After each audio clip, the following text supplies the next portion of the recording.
গত ঈদের মতো এই ঈদেও বুবলির মুক্তি পাওয়া সবগুলো সিনেমা ফ্লপ চলছে না একদমই। তারপরও বুবলি একের পর এক মুভি হাতিয়ে নিচ্ছে, এর পিছনে রহস্য কি? ও মাই গড, অলরেডি হিংসা শুরু হয়ে গেছে, অলরেডি জেলাস ফিল হওয়া শুরু হয়ে গেছে। আমি এইটা নিয়ে গতকাল একটা ভিডিও করেছিলাম যে বুবলি এত কাজ পাচ্ছে কিভাবে, এর পিছনে রহস্য কি, কোন রহস্য লুকিয়ে আছে এর পিছনে। তো আমি কালকের ভিডিওতে এই বিষয়টা ক্লিয়ার করে দিয়েছি, বুবলির কাজ পাওয়ার রহস্য কি।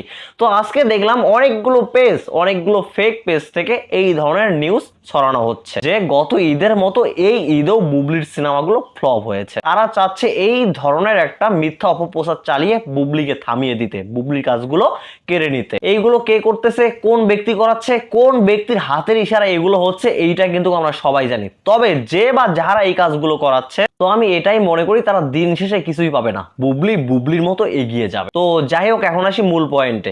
সিনেমাজ একটি পেজ আছে, ফেসবুক পেজ। এই পেজটা থেকে প্রতিনিয়ত শবনম বুবলিকে নিয়ে ইচ্ছা মতো যা নয় তা বলা হয়। মানুষ রুটিন করে যেভাবে 3 বেলা খাবার খায়, ঠিক সেভাবেই রুটিন করে শবনম বুবলিকে নিয়ে উল্টা পাল্টা খবর, উল্টা পাল্টা নিউজ প্রচার করে এই সিনেমাজ পেজটি। আর এই পেজটি কোন ব্যক্তি পরিচালনা করতেছে এইটা কিন্তু সবাই জেনে গেছে, যে এই পেজটার প্রকৃত মালিককে। মূলত ওই বিশেষ অভিনেত্রী, ওই ভাইরাল নায়িকা অন্য আরেকজন ব্যক্তিকে দিয়ে এই পেজটি পরিচালনা করাচ্ছে, তিনি সরাসরি ইনভলভ না হয়ে। তো ভাই ব্রাদার, চলুন দেখে আসি সিনেমাস কি পোস্ট করেছে, তারপর বিস্তারিত আলোচনা করা যাবে। গত ঈদের মতো এই ঈদেও বুবলির মুক্তি পাওয়া সবগুলো ফিল্ম ফ্লপ চলছে না একদমই। নাম্বার 1 দেয়ালের দেশ, নাম্বার 2 মায়াতালাপ, দুইটারই বাজে অবস্থা, বাজে রেসপন্স। আবার শোনা যাচ্ছে আগামী কুরবানি ঈদেও নাকি বুবলির 3টি সিনেমা মুক্তি পাবে। লাগাতার একের পর এক ফ্লপ দেওয়ার পরেও বুবলি একের পর এক মুভি হাতিয়ে নিচ্ছে, এর কারণ কি ভাই? দেখেছেন কি পরিমাণের হিংসা হচ্ছে, কি পরিমাণের জেলাস ফিল হচ্ছে। বুবলি এত এত কাজ পাচ্ছে, বাট ওই অভিনেত্রী কোনো কাজ পাচ্ছে না। ওই অভিনেত্রীর কাছে কোনো প্রডিউসার, কোনো পরিচালক কেউই যাচ্ছে না।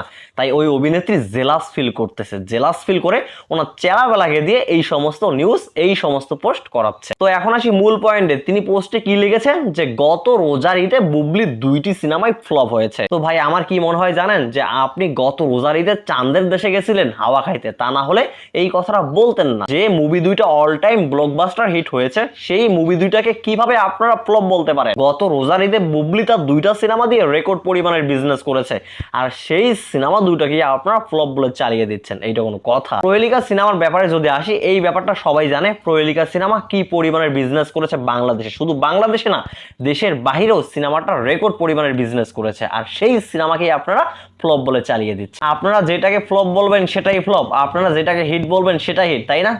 মূল্য পাইছেন না। আর এই পোস্টে কি লেখা হয়েছে, এই কোরবানিতে বুবলির 3টি সিনেমা আসবে। আরে ভাই, বুবলির 3টি আসবে না তো কার আসবে? ওই অভিনেত্রীর আসবে। আমি তো মনে করি 3টি কম হয়েছে। রিভেঞ্জ, ফুলসিরাত এবং জঙ্গলির সঙ্গে আরো 2টি সিনেমা অ্যাড করার প্রয়োজন ছিল, কারণ বুবলি একাই পারবে তার সিনেমাকে টেনে নিয়ে যেতে। আপনাকে এটা বুঝতে হবে, বুবলি শাকিব খানের সঙ্গে পাঙ্গা নিয়ে এগিয়ে যায়। আপনাকে এই জিনিসটা মাথায় রাখতে হবে যে বুবলি শাকিব খানের সঙ্গে চ্যালেঞ্জ নিয়ে সিনেমা করে, তাহলে বুবলির 3টি 4টি সিনেমা রিলিজ হবে না তো কার হবে? ওই অভিনেত্রীর হবে।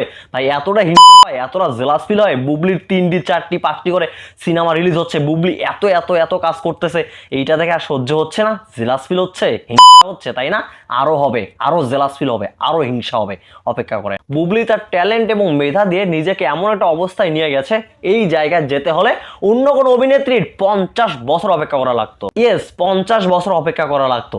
এই সাফল্যটাই মেনে নিতে পারছে না এক শ্রেণীর গ্রুপ, একটা মহল। তো তাতে কি হয়েছে, আপনারা চাই মানেন চাই না মানেন, তাতে কি বুবলির দিন হয়ে গেল? বরংস আপনারা যত অপপ্রচার চালাবেন, তত বুবলির কেরিয়ার আরো পাকাপোক্ত হবে। আর এই পোস্টের শেষে তিনি কি লিখেছেন, বুবলি এত কাজ পাচ্ছে কিভাবে, এর পিছনে রহস্য কি? এর অ্যান্সারটা আমি গতকালই দিয়ে দিয়েছি। হ্যাঁ, আজকে আবারও দিচ্ছি। বুবলি তার মেধা, বুবলি তার ট্যালেন্ট, বুবলি তার অভিনয় দিয়ে আজকে এই লেভেলে আসছে, আজকে এত এত কাজ পাচ্ছে। যেখানে বেকার বকেয়া নায়িকাগুলো পরিচালকদের পিছনে সিরিয়াল দিয়ে থাকে যে ভাই আমার একটা কাজ দেন, আমার একটা সিনেমা দেন, সেখানে পরিচালকরাই উল্টো শবনম বুবলির পিছনে সিরিয়াল দিয়ে থাকে, আপু একটা শিডিউল দেন, বলতে বলতে বুবলির কান মাথা ঝালাপালা করে দেয়। এইটা কি জন্য করে জানেন? কারণ পরিচালকদের আস্থার জায়গা হচ্ছে বুবলি। ইয়েস, পরিচালকরা ভালো করে জানে বুবলির পিছনে যদি এতগুলো টাকা ইনভেস্ট করা হয়, তাহলে তার থেকে দ্বিগুণের দ্বিগুণ টাকা উঠে আসে। তো বুবলিকে নেবে না তো কাকে নেবে? ওই সমস্ত ক্যাটাগরির অভিনেত্রীদেরকে, এই সমস্ত অভিনেত্রীদেরকে। বুবলিকে রেখে ওই সমস্ত অভিনেত্রীদেরকে নেবে। তো যাই হোক, এই ধরনের অপপ্রচার চালিয়ে বুবলিকে আপনারা কোনোভাবেই থামাতে পারবেন না, কোনোভাবেই বুবলির যাত্রার সামনে আপনারা দাঁড়াতে পারবেন না। তো ভাই ব্রাদার, আপনাদের মূল্যবান মতামত কমেন্টে বলবেন। সবাই ভালো থাকবেন, সুস্থ থাকবেন, পরবর্তী ভিডিওতে আবার দেখা হবে। আল্লাহ হাফেজ।